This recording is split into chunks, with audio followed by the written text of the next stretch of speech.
தொழில்துறை மீது தெரிவித்த குற்றச்சாட்டுகள் குறித்து திமுக பொருளாளர் மு.க.ஸ்டாலின் சட்டமன்றத்தில் விவாதம் நடத்த தயாரா என்று தொழில்துறை அமைச்சர் தங்கமணி சவால் விடுத்துள்ளார்.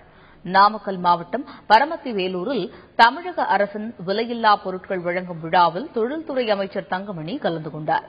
அப்போது பேசிய அவர், தொழில் முதலீடு குறித்தும் அதனால் ஏற்படுத்தி தரப்பட்ட வேலை வாய்ப்புகள் குறித்தும் பொது மேடைகளில் விவாதிக்க தயாரா என்று ஸ்டாலின் சவால் விடுத்திருப்பதாக குறிப்பிட்டார்.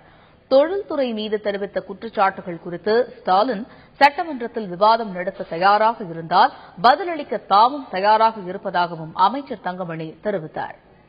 இந்த மேடையின் வாயிலாக நான் கேட்கின்றேன், ஸ்டாலின் அவர்களே, இந்த 2,42,160 கோடி மட்டுமல்ல, தமிழகத்திற்கு இந்த 5 ஆண்டு காலத்தில் வந்த தொழிற்சாலைகள் எவ்வளவு என்பதையும், எத்தனை பேருக்கு வேலைவாய்ப்பு கிடைத்திருக்கிறது என்பதையும், உங்களுடைய மைனாரிட்டி திமுக ஆட்சி காலத்தில் 5 ஆண்டு காலத்தில் எவ்வளவு தொழிற்சாலைகள் வந்திருக்கிறது என்பதையும் சட்டமன்றத்தில் நேரடியாக விவாதிப்பதற்கு தயாராக இருக்கிறீர்களா என்பதுதான் நான் இந்த நேரத்தில் கேட்கின்ற கேள்வி.